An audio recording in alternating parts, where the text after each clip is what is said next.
First of all, I'd like to speak about the planned football match between Aston Villa and the Israeli team. Was it Maccabi? Yeah, one of the Israeli teams anyway.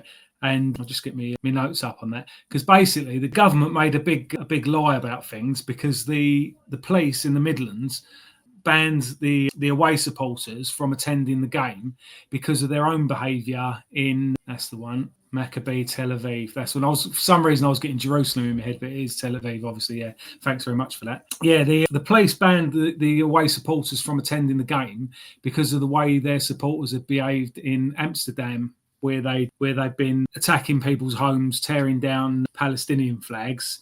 And basically, they went on the rampage, and then there was some revenge attacks as well, and some of the Muslims in the area misbehaved as well. So I'm not justifying the behaviour of the Muslims, but it was mainly the Israeli supporters that started all the trouble in Amsterdam.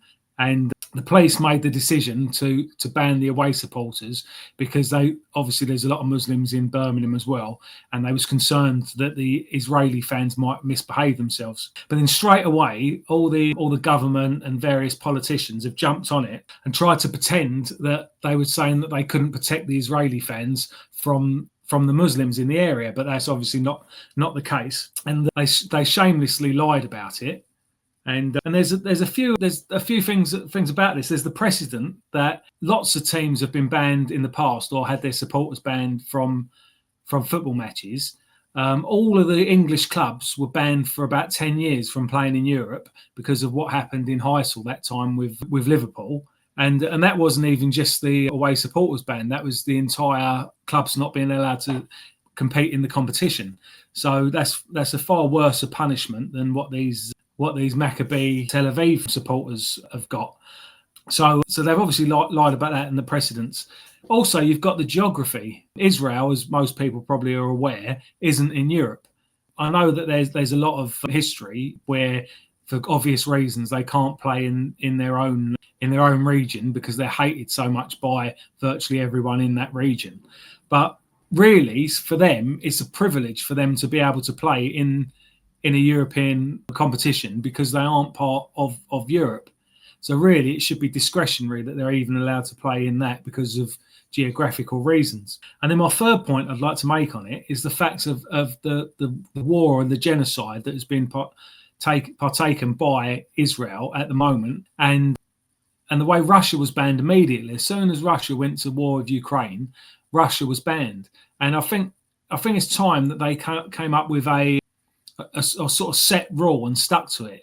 Either politics and football are completely different, and regardless of what a country is doing politically or with wars or anything like that they can still play in sporting competitions, or that they set a precedence that anyone involved in a war or anything like that cannot compete in international sporting events. But it seems they've got one rule for countries like Russia and obviously South Africa before, and although that wasn't a war, that was due to apartheid.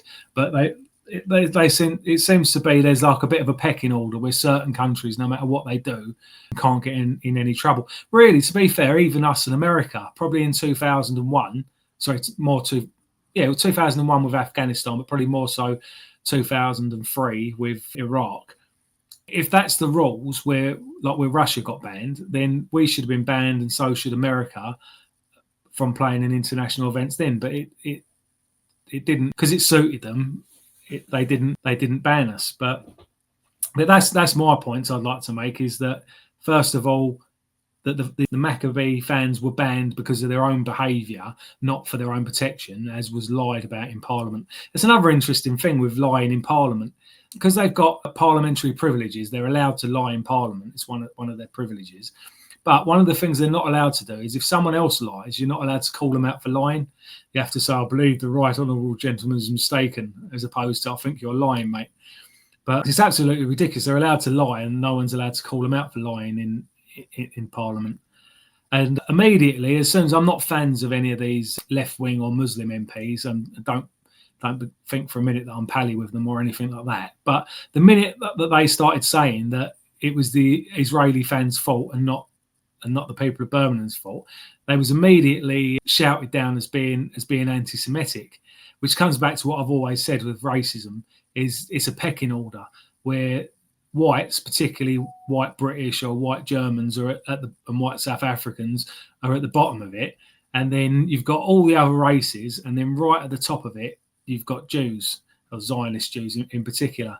And so straight away, these Muslim MPs were shouted down for being anti-Semitic when what they'd said wasn't at all anti-Semitic. I don't like the idea of having Muslim MPs. I don't think they should be there, but I think it's pathetic to call them out for being anti-Semitic when they clearly weren't being. One of the first illegal immigrants to get deported under Keir Starmer's one in, one out scheme has returned to Britain already. I think he only went back to France for about a month. So I don't know whether the French are going to charge us again and send another immigrant when we send him back. But it goes to show how pathetic the immigration system is. And like I was saying, I think it was last week, is there like a guarantee? Would the people smugglers have brought him back over for nothing, or would they have charged him again? And if they did charge him again, where did he get the money from? I can only imagine that they probably bought him because they probably thought for the first few, bring him back over for nothing so that it doesn't put off other customers. Because if obviously they're seeing people getting sent back, their people aren't going to be willing to pay for the trip over. So I would have thought they've probably done it for nothing, but we'll live and learn. I don't know what he would have been thinking, why he would have thought that he'd get away with it a second time after being deported once already. But it goes to show what utter mugs we're being taken for in this country. Yeah, I see the footballers were taking the knee again for anti-racism day or kick it out. There was the show racism, the red card and things like that. It's absolutely pathetic. And I think what it comes down to is none of these footballers are working class. Some of them might originally come from working class backgrounds, but they've been part of the academy system since they was sort of 10 or 11, and they've wanted for nothing. They haven't relied on the NHS. Their families have been looked after and things like that. It's not like 40 or 50 years ago when footballers would have been genuinely working class, those who came from working class backgrounds.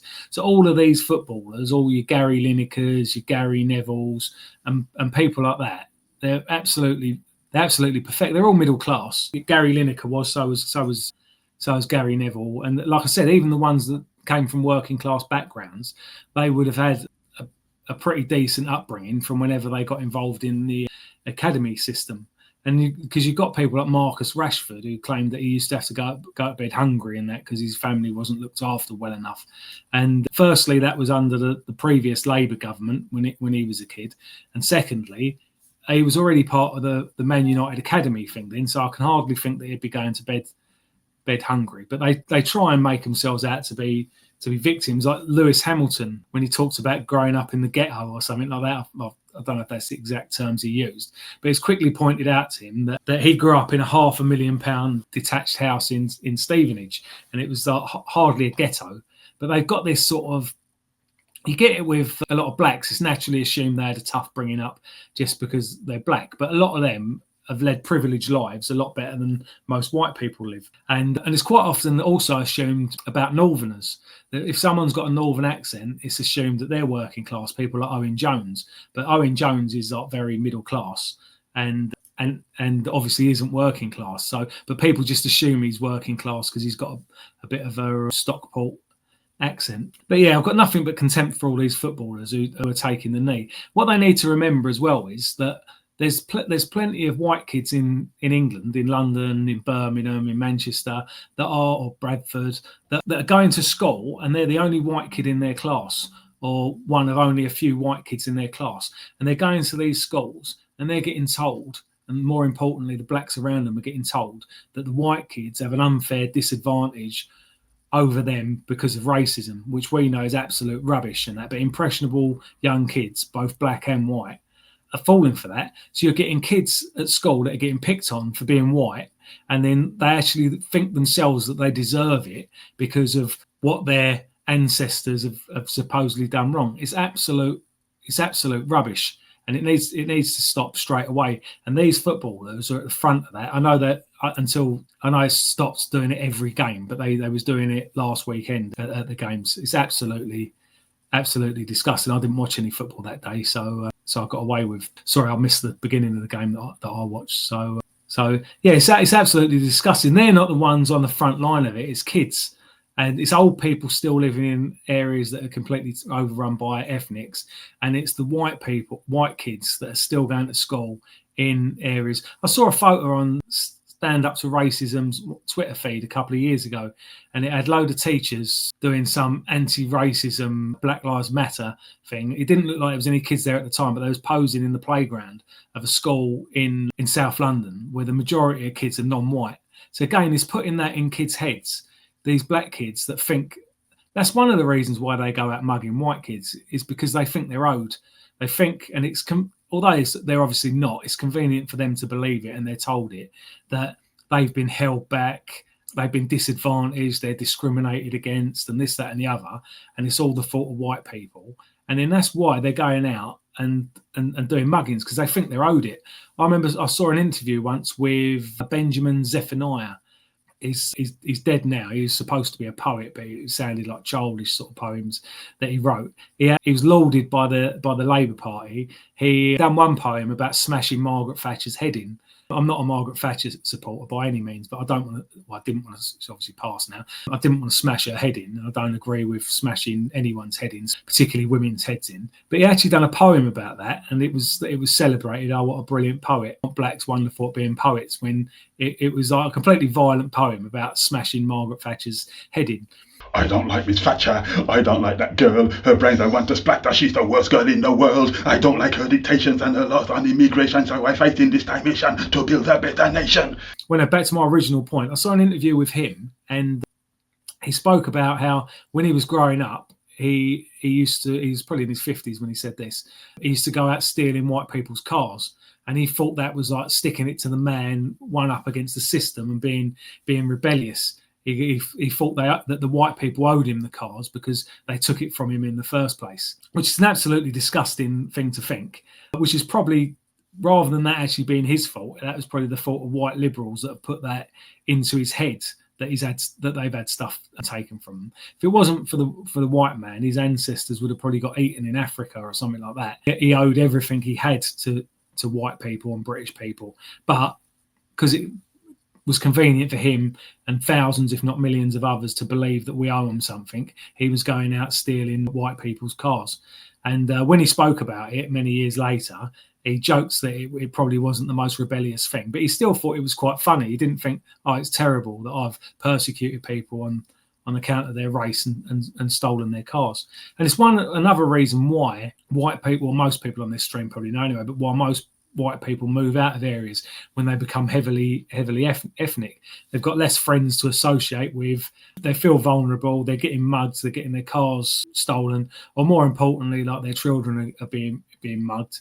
When I was living in Fulton Heath, most of my white friends around Fulton Heath and surrounding areas, they tended to move out of the area, not so much when they first had their kids, but when their kids started school.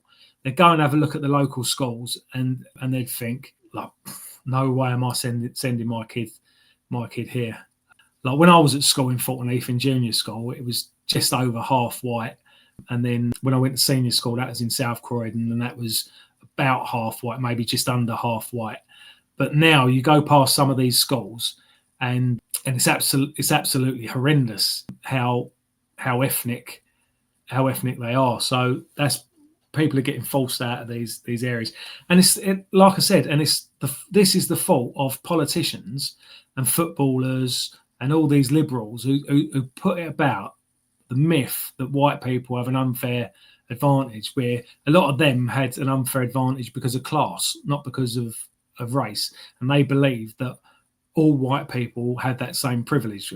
Obviously we don't, and obviously white kids have got to go to school with things like that, with black kids who hate them and think that they're owed something by them. An immigration judge has rules that elderly Syrian man can come to UK as he's desperately lonely. An immigration judge has ruled that an 87-year-old man from Syria can live in Britain as he's desperately lonely. Jabra Yazbek has been granted the right to live in the UK as his essential care needs were not being met in his home country. Basically, this guy's son, I think, came over as a refugee or however he came over, and it's perfectly safe for him to live in Syria. They've got healthcare, reasonably affordable healthcare out there, but because he's got no family left out there, and he's lonely, he's been allowed to move here and be a burden on our social welfare. Why can't his son go back to Syria and live with him, or move to a third party country? There's no. You've got all this stuff where they've cut old people's winter fuel allowance. They get a measly pension compared to other parts of Europe, despite having been paying in the whole time. And this guy will come to Britain.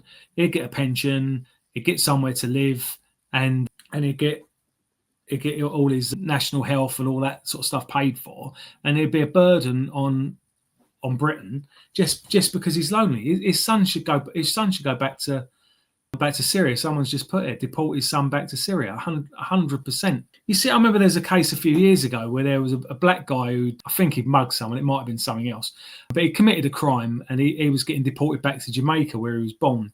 He came here as a small child and he was getting deported back to Jamaica, and his mum was crying and complaining and saying, he won't survive in Jamaica. He's not streetwise enough to live in Jamaica. Well, he was streetwise enough to be mugging people over here, but apparently he wasn't streetwise enough to live in Jamaica. He'd be killed if he's out there on his own. Well, why doesn't she go with him? You know, the whole burden, the responsibility for him was put on Britain, the taxpayer, and his potential victims, that he'd be destitute if it wasn't for us. But it didn't even cross this terrible woman's mind that she should just go with him. She's from Jamaica herself. She knows people out. She's got family out there. And she could have just simply moved back to Jamaica with him to make sure he wasn't killed. But the way she saw it is, and this is the case with a lot of people, not just blacks, but with a lot of blacks as well, that they think the burden and the responsibility for their children lies on the state rather than themselves. You get parents who can't afford to feed their kids because they've done all the money on booze and drugs and whatever and things like that, and they saying they're not getting enough money and things like that. And you've got people like the woman I'm talking about. I can't remember her name off the top of my head. I don't particularly want to know it, but it just didn't cross her mind to move back to Jamaica with her son. Like, Jamaica's supposedly a successful country now, although they still receive foreign aid. They celebrate their independence. Again, you've got all these countries celebrating their independence, and whenever it comes up, you've recently had India and Pakistan, you get Jamaica, the other Caribbean countries, all of this stuff, when they have their independence days, and there's thousands of them out on the streets of London celebrating how wonderful we've had 50 years or 60 years of independence, 70 years in some cases, and they're over the moon about it, celebrating. But then when it comes to a matter of deporting a criminal back there, you can't do that. It's not safe. It's like we've just been celebrating their independence. It must be so, and we're paying them foreign aid. So what are you actually celebrating? Your basket case country that was given independence has failed to achieve anything, still requires British foreign aid, and it's not safe to deport dangerous criminals back to. It's an absolute joke. We're getting laughed at left, right, and centre. And they, like I said, they change their tune all the time. Like, one minute their country's absolutely brilliant and they're waving the flags and honking their horns, driving through London and celebrating their independence. And then as soon as you want to send a dangerous criminal back there, it's not safe. And they're also dependent on British foreign aid. Yeah, the first thing that Starmer the Rat did was cut the elderly's winter fuel. And that was another thing. I'm not a supporter of the Tories, but all along he kept repeatedly saying that the Tories were planning to cut the winter fuel allowance. And we've not seen any evidence that they were planning that. They definitely didn't cut it when they were in. But that was one of his big plays before he became Prime Minister, that I'll vote for me to save the winter fuel allowance. And then as soon as he was in, he decided to cut it. But I said from not long after he became the leader of the Labour Party that his own party can't trust him. So what chance have the rest of us got? Jeremy Corbyn was Keir Starmer said that he was his friend, and he was on his cabinet, and he or his shadow cabinet, should I say, and he supported him.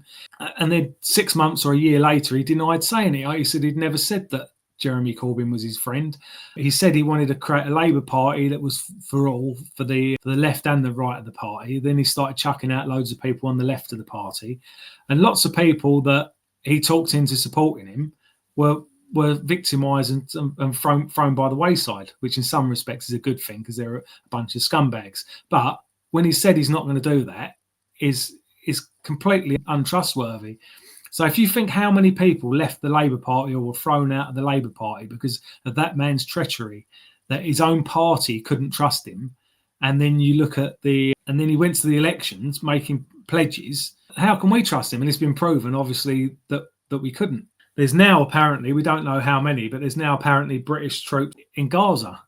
Again, we left Mandate Palestine in 47 or 48.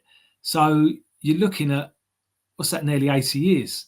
There's no reason why we should be involving ourselves in that. Obviously, it's terrible that under the Conservatives and under Labour, we carried on supplying them with weapons to commit their genocide, which obviously we shouldn't have done, and that should have stopped.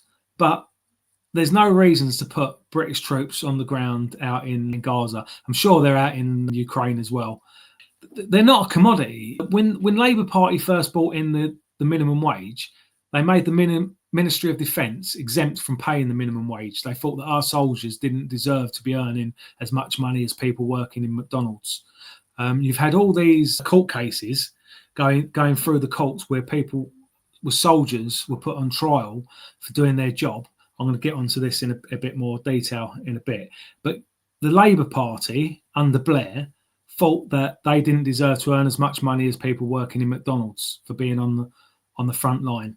And it's absolutely disgusting.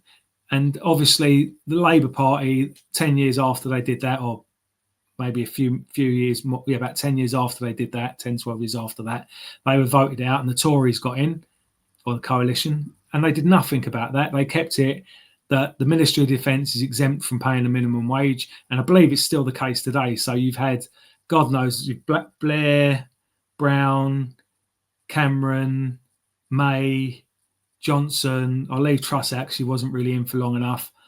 Sunak and now Starmer. So you've had about 8 prime ministers, and none of them have done anything about British soldiers being paid below the minimum wage to go into war zones. It's absolutely disgusting. And then you've got all these cases. Fortunately enough, we've just had the good news today that Soldier F has been found not guilty, or basically there was no real case to answer. It was a malicious prosecution or persecution, as we should call it, where people were made out to be criminals just for doing their jobs.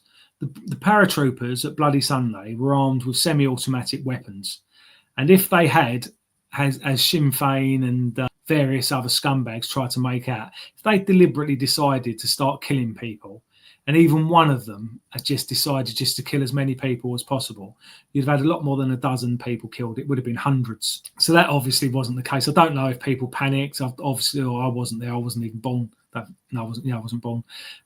But you haven't got anywhere near the numbers killed to indicate that a trained army deliberately opened fire on unarmed civilians. So that's an absolute fallacy. I don't agree really with putting soldiers in a policing role because the training is so much different. And the Troubles was obviously an unfortunate series of events. And at the time, British soldiers were getting killed just for doing their jobs. They'd organised a contentious protest that was very likely to stem into trouble. It was banned at the time.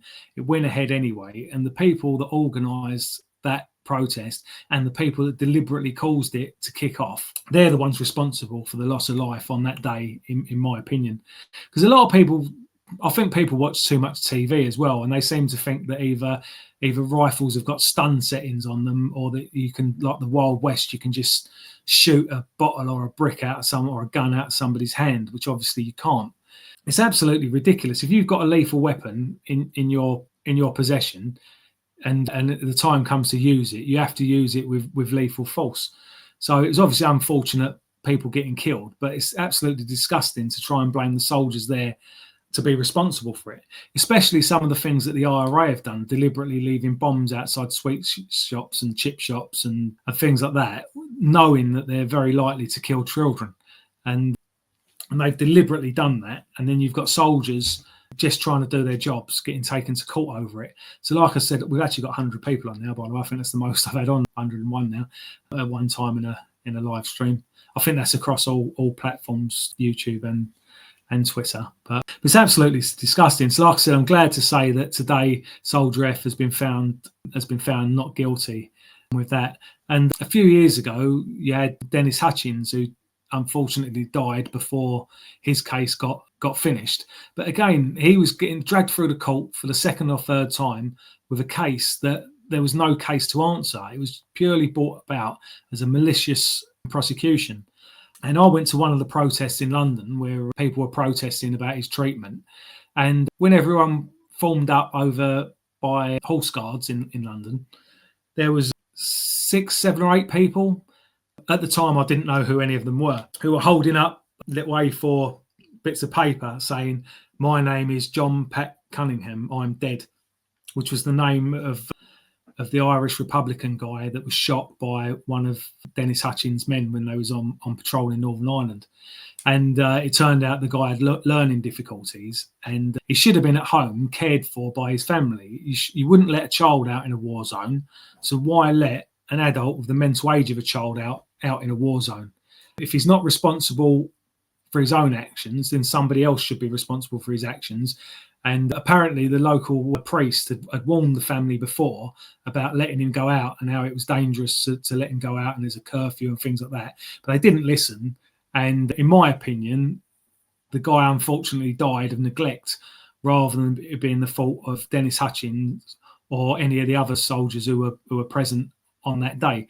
But back to the point of the people holding up the bits of paper saying, "I'm John Pat Cunningham, I'm dead." One of them, I didn't know him at the time, but it turned out to be, because I was looking back through photos years later, Eddie Dempsey, who's now I think he's the chairman of the RMT.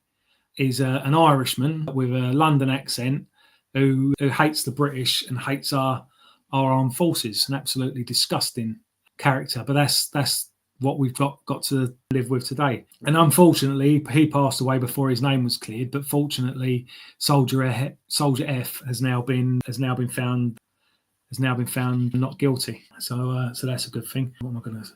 Oh, that's it. I did a little poll on here. I might start trying to do this as a regular thing. I've done one a little while ago, and then I did one this week. And I was asking about ethnostates. Hopefully, everyone on here has already filled it in. But I actually done a typo in the poll, but I've left it in. I've written. It was meant to say, "Is it acceptable for a country to be an ethnostate?" But I said I typed "at" instead of "it," but I think everyone understood the question. We've had 246 votes, and the choice of answers was. I'll read the question again. The question: is it acceptable for a country to be an ethnostate? And the 3 answers to choose from was yes, no, and only Israel. And we've had 246 answers to that, votes on that. 83% say yes, 12% say no, and 5% say only Israel. I put the Israel bit in there as a joke, and I would have thought that all the people that have ticked only Israel were most probably joking anyway. So I've put that. But the idea was to make people think, because you've got a lot of people like the Tommy Robinson lot and stuff like that who call racial nationalist Nazis, white racial nationalist Nazis, but then support Israel, which is an ethno-state. So in my opinion, that's hypocritical. That's why I put the Israel thing in there for that, to see if to make people think about it. Well, what's the difference there really? Because I've debated with a few people before, and they've said, well, with Israel, if they started letting everyone in, then they'd be wiped out. But that's what's happening to us. If we carry on letting anyone in, we're going to be wiped out. Even if we stop the Muslims coming in and just let all the immigrants that the Civnats like in, we're still going to get wiped out. You've got all this talk about reparations for the slave trade, which is basically about giving loads of people with a Black Caribbean background reparations for the way that their ancestors were supposedly treated by our ancestors. When you look at those people that are calling out, most of them aren't Muslim. I know some of them obviously are mainly ones that have converted, but most of them are even no religion, voodoo or Christian. So a lot of people think that the only lot that we need to worry about is the Muslims, and all the other racial groups integrate and they're all great people and this, that, and the other. But they're not. Lenny Henry's talking about, I think, was it £19 trillion in reparations to the Caribbean? When, if anything, I said this in a previous podcast, that if anything, they'd owe us reparations, because if it wasn't for us, they either wouldn't have been born because their ancestors would have been killed by other tribes in Africa, or if they had been born, they would have been brought up and be living in Africa now rather than the Caribbean or Britain or America. So they're the people that benefited from it the most. But when it comes to, I don't know whether it'd be 20 or 30 years, it may only be 10 years. But when it comes to the fact that a major party is putting that forward as a manifesto pledge, I know they're not at the moment, but quite a few MPs in the Labour Party, or at least a few, are talking about that.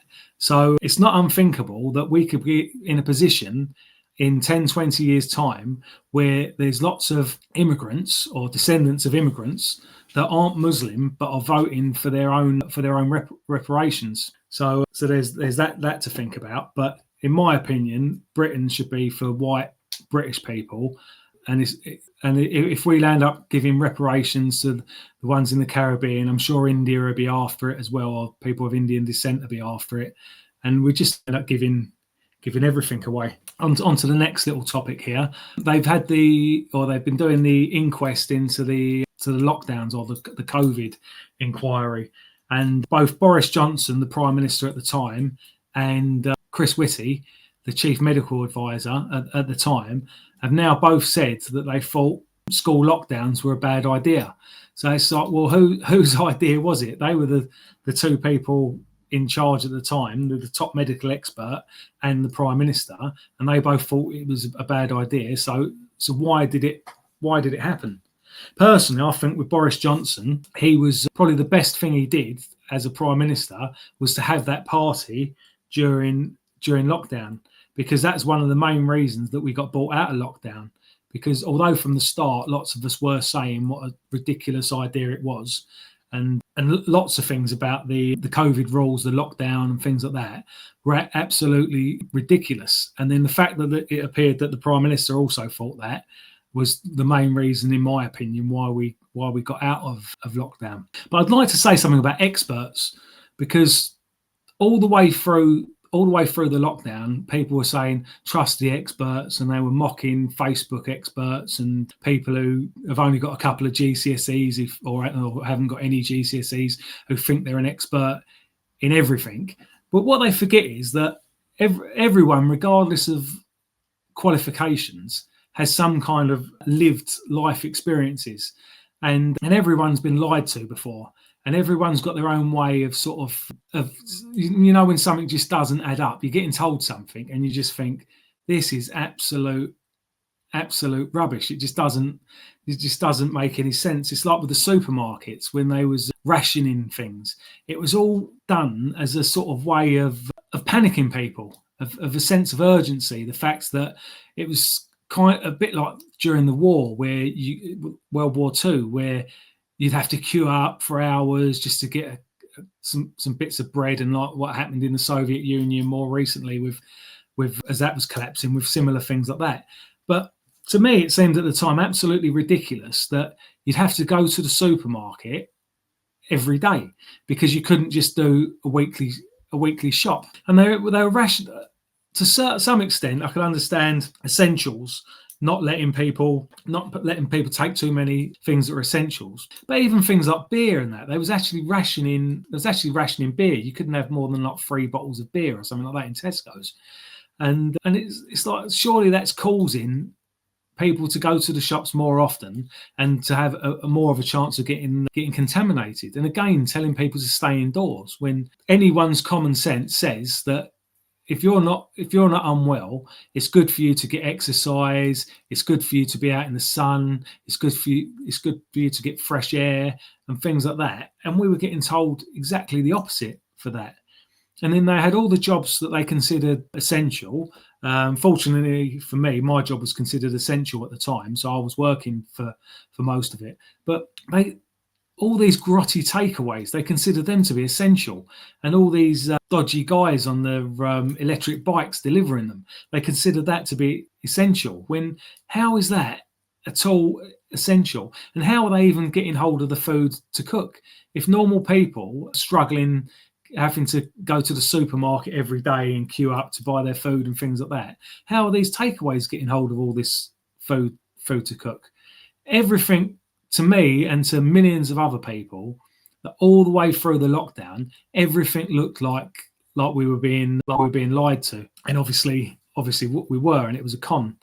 And again, it brings me back to this thing about experts. When people say trust experts, and to some degree, you do have to trust experts. Obviously, they know more than us in their particular field. So you've got to trust that they know what they're talking about. But you don't have to trust that they're being honest with us, because usually somebody is classed as an expert because they're employed in a certain field. They've got qualifications and they're employed in that field. So, but anyone who's employed is employed by somebody. So they've got somebody over them telling them what, and if they start saying things that the people above them don't like, they stop being considered an expert and stop earning money. So that's another reason not to trust experts. But I saw an interview with Owen Jones about a year ago, and he was talking to an economist. I don't really know the names of economists, but apparently he's a well-respected economist. And he was one of the ones who signed an open letter before the general election saying that Labour had a costed plan for the economy. And Owen Jones asked him why he'd said that.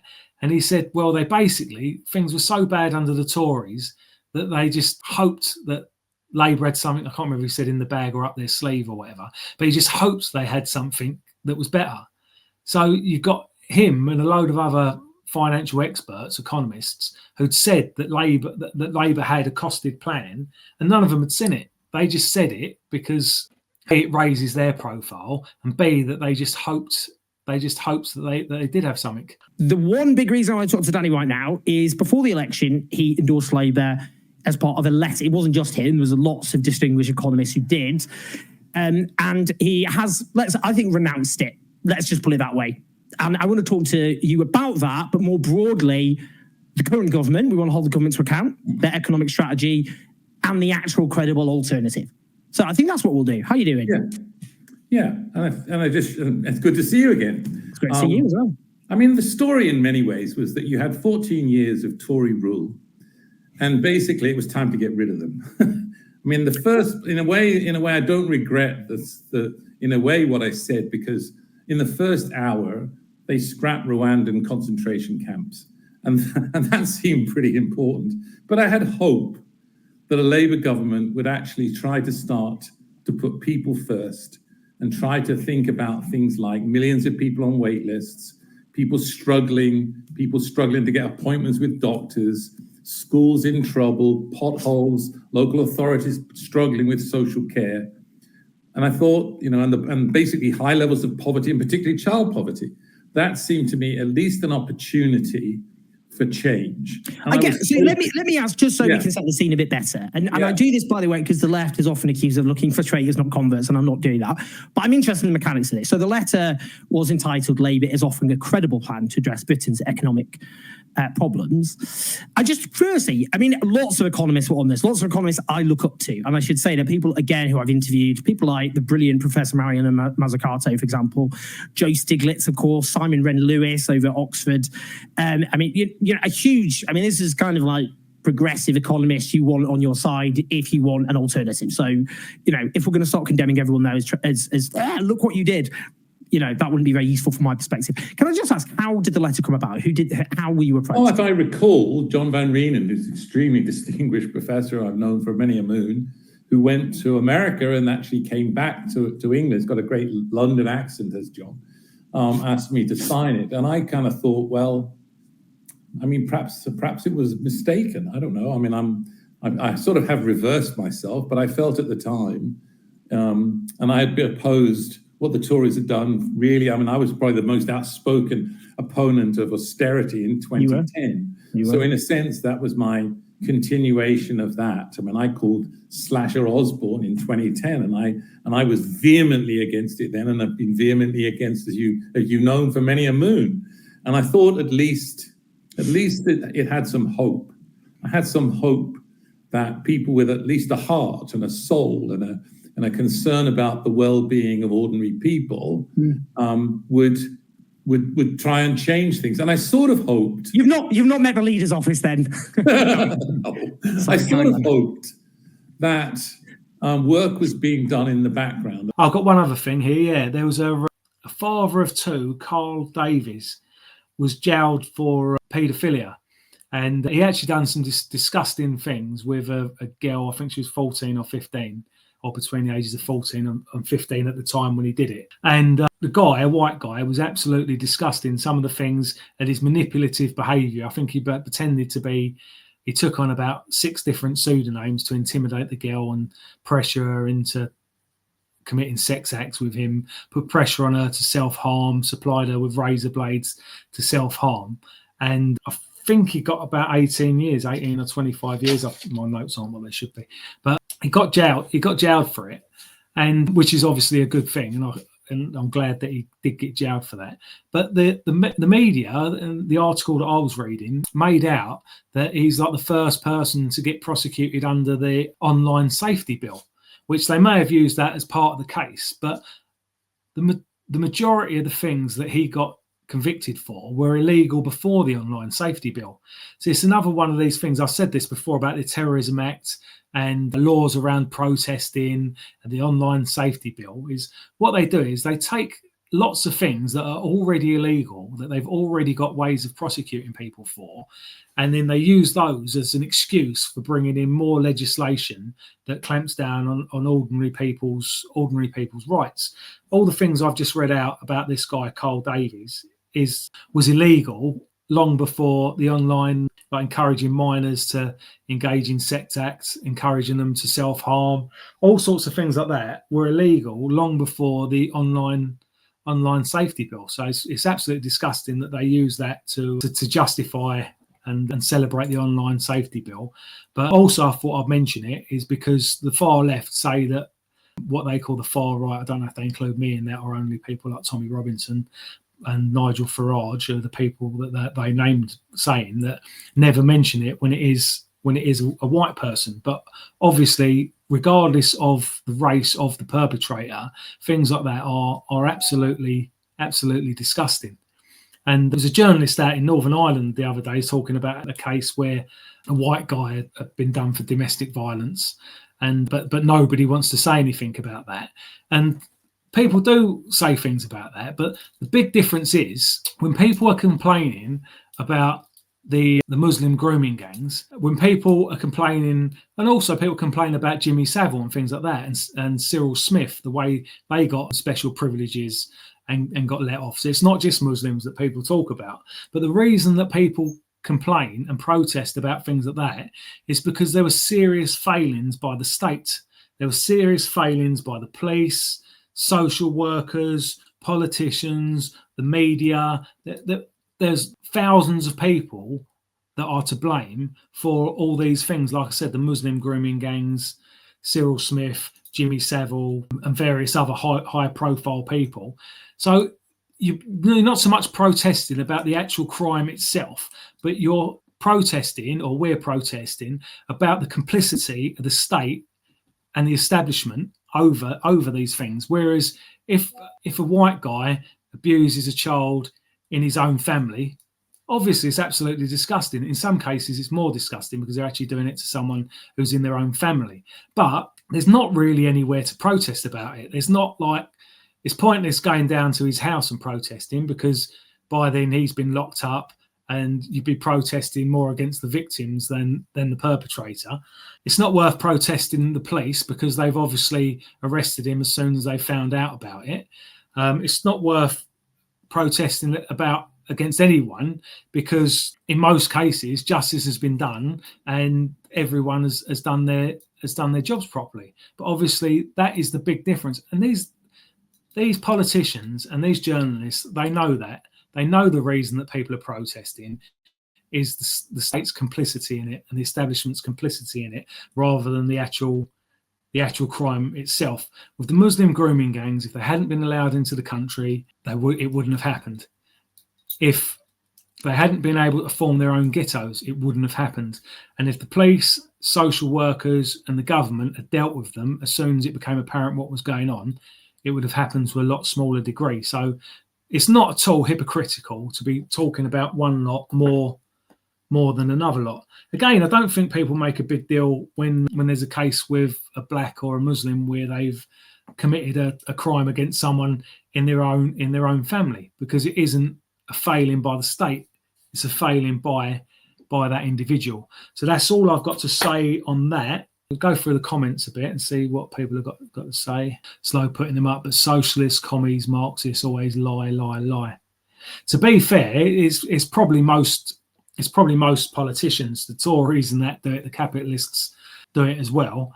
I think probably the National Front's probably one of the only honest, well, the BNP was as well, but only honest political parties, and that's probably one of the reasons why we failed to succeed, is by basically being too honest. We've always told people the truth rather than what we think they want to hear. The government testing how gullible the population was. The answers vary. Yep. Well, to be fair, lots of people were, I think if we're talking about the COVID lockdown, lots of people were speaking up against it. Lots of people were not complying with it.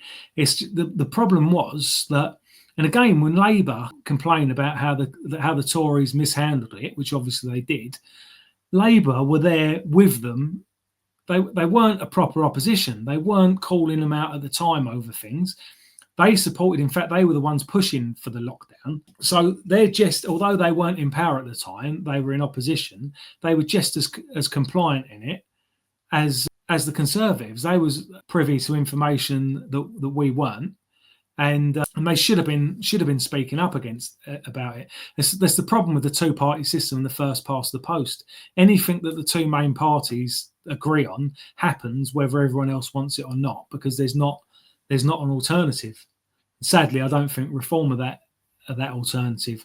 Although if they do get in, it'd be a good thing in one respect, because it'd be a kick in the teeth to the two main parties. But that's all it is. It's not going to be. We're not going to get any miraculous results out of it, I don't think. Yeah, the grooming gangs of Pakistani descent are targeting young white girls, making it a racial issue. Hence the cover-up by the establishment. And again, if that was the other way around, if race is an aggravating factor, it's usually treated more seriously. If I decide to go out after this live stream and beat up a black guy, I'll be in a lot more trouble than if I just decided to go and beat up someone at random. Although in Croydon, that'd probably end up being a black guy and I'd be in the same amount of trouble. But you understand what I mean. If a black guy decides to beat me up for no reason, he'll be in a little bit of trouble. And if I decide to beat him up for no reason, then I'm in twice as much trouble as he would have been, because it only seems to work one way. It's that things are only treated as racially aggravated when it's a white perpetrator and a non-white victim. When it's the other way around, it's brushed under the table. When I was in the BNP it must have been about 13 or 14 years ago now, I did a freedom of information request to the Metropolitan Police about the Night Stalker Delroy Grant. For those of you not familiar with him, he was a black guy who went out and he was breaking into the homes of elderly people, both male and female. I think they all lived alone, but there was either male or female. And he was sexually assaulting them and in some cases raping them. They completely cocked up the investigation over him. They done a photo fit that looked almost like a white guy, even though they'd all said he was black and he was from the Caribbean from his DNA. And they went round his house to question him, and he wasn't in, so they didn't bother going back. And then eventually they caught him, and he was convicted for his heinous crimes. But he wasn't convicted for anything racial. I'd done a freedom of information request about the race of his victims, and they were all white. All the ones he was convicted for were all white. It didn't mention any of the ones he wasn't convicted for, because I assume that wasn't on record. But all of his victims were white, but it wasn't treated as racially motivated. If that had been the other way around, that would have been a much bigger much bigger story. And we only found that out because I did a freedom of information request for it at the time. But it only ever works one way. I'm still meaning to make a video on. I'll probably do a separate video rather than a live stream on the Great Replacement theory and why I personally believe it and why I feel all the evidence leads towards it. Because everything like that, whether it's crimes only being treated as racially motivated one way, whether it's one lot of people being allowed community centres and charities just for their own race, whether it's jobs being given specifically to people of certain races that aren't white, whether it's things like sporting and other activities where if ethnic minorities are underrepresented, something needs to be done about it, but when they're overrepresented, it seems to be perfectly fine. So yeah, I'm going to do a proper video on that when I get round to it. And the same people who scream racism at every turn, label non-vaxxers as idiots. Now, Farage has pedalled back on so many things. And the fact that he still thinks that destroying the BNP was one of his greatest achievements. I know there's different opinion onto how much of a role he played in destroying the BNP. He definitely played some sort of role in it. Obviously, there was infighting and lots of other things as well. But no matter how small his role in that was, there was some role, and he is proud of that. And that's another thing as well with your likes of Nigel Farage and Tommy Robinson and various others, where they complain when people call them Nazis and make up lies about them, as they've got every right to complain. But then they say the same thing about other people. So it's like it's completely hypocritical to complain when it happens to them, and then refer to the National Front or the BNP or various other racial nationalists as Nazis when they don't like being called that themselves. My local Labour council at the time spent $250,000 on those stupid banners and COVID around our town. I assume that's all the signage and that. Yeah, it's absolutely ridiculous. A lot of the rules. Donald, rest in peace. Yeah. Rolling back to the first 5 minutes, Tony mentioned genocide. Can you explain it? I assume I was probably talking about Gaza when I mentioned genocide. Assuming that is the case. Yeah, I think it's broadly accepted that Israel has been committing genocide in Gaza. I know a lot of people don't like to hear that, but there's been lots of statements made by Israeli politicians and politicians around the world. Our Prime Minister, Keir Starmer, I think he was probably leader of the opposition at the time rather than Prime Minister. He said that Israel had a right to shut off water and electricity to civilian populations, i.e. collective punishment, which is in itself a war crime. So Keir Starmer, what is a proportionate response in your view? I think the first thing I have to say is responsibility lies with Hamas. This is cold-blooded murder of men, women, even children. It is terrorism, and Israel has the right to defend herself.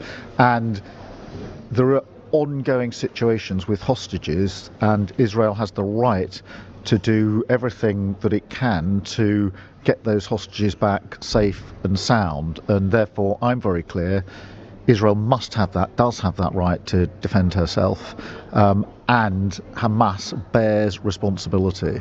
A siege is appropriate? Cutting off power, cutting off water? Well, I think that Israel does have that right. It is an ongoing situation.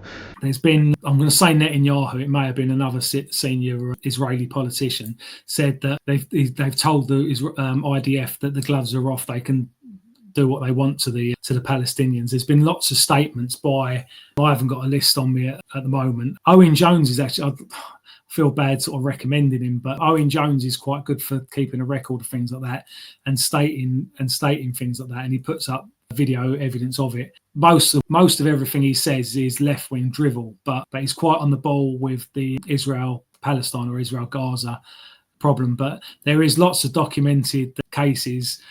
It's an entire nation out there that is responsible. It's not true. This rhetoric about civilians not aware, not involved, it's absolutely not true.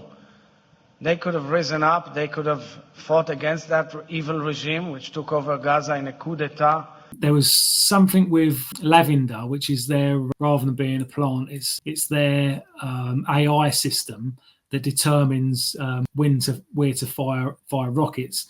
And they got a system where, in order to kill or they did have, I don't know if they're still using it now, they've hopefully stopped it, but it was considered proportionate to kill 40 civilians, including children, in order to take out one low-level Hamas operative. And the Israeli publications Plus 972 magazine and Local Call have exposed how the Israeli military used artificial intelligence known as Lavender to develop a kill list in Gaza that includes as many as 37,000 Palestinians who were targeted for assassination with little human oversight. The report is based in part on interviews with 6 Israeli intelligence officers who'd firsthand involvement with the AI system. 972 reports, quote, Lavender has played a central role in the unprecedented bombing of Palestinians, especially during the early stages of the war. In fact, according to the sources, its influence on the military's operations was such that they essentially treated the outputs of the AI machine as if it were a human decision. A second AI system, known as Where's Daddy, tracked Palestinian men on the kill list. It was purposely designed to help Israel target individuals when they were at home at night with their families. One intelligence officer told the publications, quote, we were not interested in killing operatives only when they were in a military building or engaged in military activity. On the contrary, the IDF bombed them in homes without hesitation as a first option. It's much easier to bomb a family's home. The system is built to look for them in these situations, they said. I was in the army. I went to Kosovo. We weren't actually, well, I wasn't actually fighting there. And the RAF and the artillery did a bit, but the rest of us didn't actually do any fighting there. But we was prepared for war, and when you do training in the army, you're prepared to some degree for war. And you do. To be fair, I'm surprised how little it was at the time. We'd done like a couple of days training on the Geneva Convention and what you're allowed to do. There's a few strange things in it, like you're allowed to shoot at paratroopers when they're up in the air, but you're not allowed to shoot at down pilots because paratroopers are coming to fight you, so they're classed as the enemy, whereas a pilot is no longer considered lethal, but they still carry weapons. So that seemed a bit silly. But you got rules like that, and even things like putting brasso on a bayonet. In a war situation, you're allowed to stab someone with a bayonet, but you're not allowed to put brasso on it because stabbing someone with a bayonet gives you a tactical advantage where there's no immediate tactical advantage to putting brasso on a bayonet, but it may cause suffering to the person in the long run when their wound becomes infected and things like that. But there's lots of rules, and most of the rules, or a good deal of them, from my limited experience, are around civilian populations and doing everything you can to protect civilians. It's one reason why soldiers aren't allowed to wear civilian clothes when they're engaged in fighting, because you're meant to make every effort to differentiate yourself from a civilian. So if you start going around as a soldier dressed as a civilian, then you're liable to endanger civilians who could get suspected of being soldiers and things like that and shot at. So that's one of the rules, and everything that you have to do is aimed at protecting civilians. But Israel, from the start of the Gaza conflict, or the recent Gaza conflict, should I say, this obviously stuff's gone on, a lot of stuff has gone on before that, but they've regarded all the Palestinians or all the Gazan Palestinians as Hamas, whether they are or not, including children. They've said that Hamas was elected, although that was like a generation ago. So most of the population of Gaza weren't even born when Hamas were elected. But there's been the attitude throughout Israel, mainly the politicians and probably the IDF as well, that everyone in Gaza is guilty of the October 7th attack. So yeah, there's definitely, to what degree, we'll probably never know. Possibly some of it is exaggerated. I'm no fan of Hamas, but in my opinion, it's without a doubt that Israel has definitely been committing some war crimes, probably quite a lot. There was even the case where, probably due to international pressure, they started prosecuting a couple of IDF guards for raping prisoners. And they actually had mass protests on the streets saying that they shouldn't be prosecuting them for committing the rapes. Obviously, they weren't prosecuted, so I don't know whether they were guilty or not. But there must have been a reasonable amount of evidence there for Israel to be prosecuting them. So, in my opinion, there was Israel is facing new accusations that it's been torturing Palestinians held in Israeli prisons. A new report by the United Nations Human Rights Office found at least 53 Palestinian detainees have died in Israeli custody since October 7th. The UN also found Palestinian prisoners have faced multiple forms of torture, including waterboarding, sleep deprivation, starvation, electric shocks, and the release of threatening dogs. The UN says most of the Palestinian men, women, children, doctors, journalists, and human rights defenders jailed by Israel are being held without charge or trial in deplorable conditions. The UN report was released on Tuesday, a day after a group of far-right Israeli protesters, including members of the Knesset, broke into 2 Israeli military bases in an effort to prevent Israeli military police from detaining 9 soldiers suspected of torturing Palestinian prisoners. The 9 soldiers are reportedly being investigated for gang raping a Palestinian prisoner at Sadeh Tayman, a facility where prisoners from Gaza say they've been routinely beaten and tortured. I know it's easy for a lot of people to take the attitude, oh, we don't like the Muslims, so everything must be their fault and nothing can be Israel's fault. And I can understand why people feel that, because like on the streets of Britain, we have a lot more problems with Muslims than we do with Jews. So my opinion on that is, and most people, well, all people of all races really, is I don't have a problem with anyone because of their race. I have a problem with people of different races being here. But my only disdain for them is when it affects myself, my family, my people, other British people. When it affects us, that's when I have a dislike for them. When they're in their own countries, good luck to them. I wish them all the best. If everyone all went back to their own countries and everyone lived happily ever after, even if some of these countries created brilliant places and actually done better than we're doing, still good luck to them. I can't see that happening, but if it did happen, good luck to them. My faults are, I've got no problem with people in their own countries. The only time I have a problem with them is when they start doing things that affect us, when they have a negative effect on us, and that's that. I've just got no problem with them in their own countries. And it's again with the Israel-Palestine thing. I think they still do it. They had the Al-Quds march in London, which is their sort of march to their right to return home to Palestine. And they actually want to go home. So most Palestinians want to live in Palestine. It's the Israelis and the Zionists who want to throw them out. At one stage, they was talking about deporting over 2 million people or encouraging them to move 2 million people from Gaza. And what normally happens in a conflict is half the people end up staying in the region somewhere, Egypt or Jordan or something like that. And the other half sort of travel to the west, where they'll be going to Germany, Britain, France, America, Australia. But if they displace 2 million people, we're looking at over 100,000 of them coming here. So to some extent, people supporting Israel are supporting mass immigration more than the people supporting Palestine. Tony, I'll put a previous comment about the YouTube channel Daily Agenda. Have you ever watched? Talk about? Yeah, I've watched the Daily Agenda. Yeah, I like some of the stuff that he puts up. I don't necessarily agree with all of it. I saw about his talk about the BNP revival. I know people spoke about similar things before, and nothing's come of it. So we'll see what happens there. Certainly worth keeping an eye on. He did mention there about the life members. And he seemed to think that was some sort of scam, saying that there was X amount of life members. I don't know if there is a scam involved, but I knew at least 2 or 3 people that became life members back in sort of 2009, 2008, some sort of time like that. So unless they've actually resigned, I wouldn't have thought either of them have, because it's pointless actually resigning. So I would have thought they're still both life members. So I would have thought that most of the live members had been genuine at the time. So I don't know how many of them are still alive, how many of them are involved with other political parties, how many people have just got completely disillusioned with politics.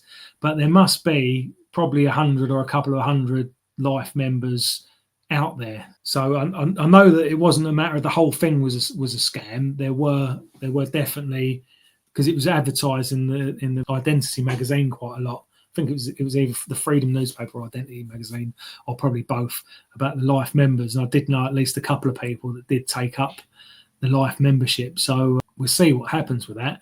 Again, he was talking about properties being in money being left to the party and it getting invested in properties in other people's names. And I bought my house just over 3 years ago, and I had to jump through hoops to show them where I got the money from. So I don't think it's too easy just to buy a property with a party or business or somebody else paying the money and somebody else owning the property. So although there probably is wrongdoings going on with the BNP involving, but that's probably just a matter of that they've just got people on the payroll and the money's getting paid out in wages rather than actual properties being bought. I think that's a very difficult way to launder money nowadays. I think most like drug dealers and that do it through cash businesses like barber shops, nail salons and things like that. And other people do it through gambling and things like that. And somebody draining a business or a political party would do it through wages. The National Front doesn't employ anyone at the moment, so don't think that I'm up to that or anyone else. But yeah, I would have thought any money that's coming out of the BNP, either legitimate or illegitimate, would be through wages, whether it's people getting paid for non-appearance jobs or whatever like that. But it'd be interesting if they do get control and do have a look at the books and see what people were getting money for. I think they'd be unlikely to get anyone convicted for anything because people who just say they no longer work there, unless the police are willing to take up the case, they won't be able to push anything. But it'd be interesting to see what happens with the BNP, because the BNP was how I first got involved in politics. 2 or 3 years after I got out of the army, I landed up joining the BNP online, and I was an armchair activist for a few years, and then I got involved and got to know a lot of great people, some of whom I'm still friends with now. Others I don't see so much of, but it's nice to catch up with once in a while. So I've got a lot of fond memories from my time in the BNP. Oh, that must be that Farage. Yeah, being proud of destroying the BNP speaks volumes of these people. And again, like I said, and he said in an interview a month ago or just over, how if the BNP had succeeded, there were some genuinely nasty people there, this, that, and the other. And it's like coming from someone like that. Most of the people I met when I was in the BNP were great people. Obviously, in any large organisation, you're going to have some people that aren't. But some lovely people when I was in the BNP, and throughout nationalism, really, most people are genuinely decent people involved for the right reasons. Even like with the CivNets, you've obviously got some people in there that are in it for financial reasons or for other allegiances and various things like that. But the majority of people that are CivNets are involved in politics or protest or whatever they're involved in for the right reasons, rather than being nasty or horrible people. So it's an absolutely disgusting thing to say. And although I regularly slag off Nigel Farage and other people, I wouldn't try for 1 minute and imply that applied to everyone in the Brexit Party or everyone in Reform or everyone in UKIP or any of that. It's just like a lot of organisations, a fish rots from the head down. I assume this is about Israel. Scumbags used to smash a hospital full of kids, civilians, because of one Hamas hiding in their bullshit. Yep. Well, there was the hospital that they said was a main Hamas operating base, and then when they went in there was nothing there. Tommy Robinson loves Israel. Good old Tommy. Yeah, I wasn't really going to mention this, but I've seen a couple of videos of his trip out to Israel, and I saw that I'd never heard of him before, but apparently he's quite well known in the Zionist world. An interviewer who Robinson spoke to, who said, "Is it something like there's a special place in hell for the British?" And Tommy Robinson just sort of sat there, sort of grinning to him or whatever like that. But the UK has got a special place in my heart because on the one hand, they really helped give birth to the Jewish state in World War I. The Balfour Declaration, the San Remo Accords, the mandate for a Jewish Palestine, the UK was at the forefront of that. And then they turned on us. Yeah, I was about to say that. They turned on us, man. And therefore they have a special place in hell for turning on the Jewish people. You were like doing this great thing. You were helping Israel be reborn after 2,000 years of exile, and it was, you know, it was a biblical value. It was also a defense for a UK value, but it all turned on us. Can we turn it back? Can we turn it back? The British government have just turned on Israel. But they've been turning on us for a long time. Yeah, but when we say they, it's the British government. So let's separate the people from the establishment. The establishment have turned. It's like when the American establishment were in power under Joe Biden. The American people didn't support that. The British public don't support what the British government have just done. If it was put to a democratic vote on whether the British public wished to recognise the state of Palestine, it would be a resounding no. Yeah, it would be a resounding no. So the people haven't turned on Israel. The people haven't turned on Jews. The left-wing establishment have turned because they're appeasing their bloc vote and they're appeasing their future vote. It brought me back to thinking about what it says in the, I'm going to say in the Talmud, it's probably one of the other ones, I'll say the Talmud, where it said, but one of their holy books, where it says about Jesus being boiling in excrement in hell or something. I've probably misquoted that, but something like that. And the way some of these people think, they've got utter contempt for us, and they probably see Tommy Robinson as a useful idiot or an employee or whatever he is. I can understand people not liking the Palestinians. Again, my opinion is, as long as they're in Palestine and not over here bothering us, I've got no problem with them. But I know a lot of people have got a hatred for Muslims, and that's one of their reasons for backing Israel. But you don't have to back Israel just because you don't like the Muslims. You can you can just completely be uninvolved in it. Daily Agenda despises the NF. I didn't actually know that, but never mind, eh? Should I join the National Front? Is it helpful to join and pay membership? Yes, it's £10 if you join, if you send a check in, or it's £11 if you pay online. You can join at natfront.info/join donate, I think it is. And also, I should have said earlier as well, obviously it's Remembrance Sunday coming up. So that's the 9th of November this year. And we'll be forming up in London at Bresenden Place at 2:15, ready to march off for 2:45. So we're hoping to be well up on the numbers from last year. So it'd be nice if people can come. You don't need to be a National Front member to come along. Just mainly racial nationalists. Civ Nats can come as well if they don't mind being associated with us and getting told off by others. But yeah, so it's a patriotic rally. You don't have to be a National Front member. Don't bring any placards or anything, either National Front or others. We just march with Union flags, a few other flags, a drum and things like that. It should be good this year. So we're all looking forward to it. So thanks very much, everyone. And it's been a pleasure as always. And I'm going to end the live stream now.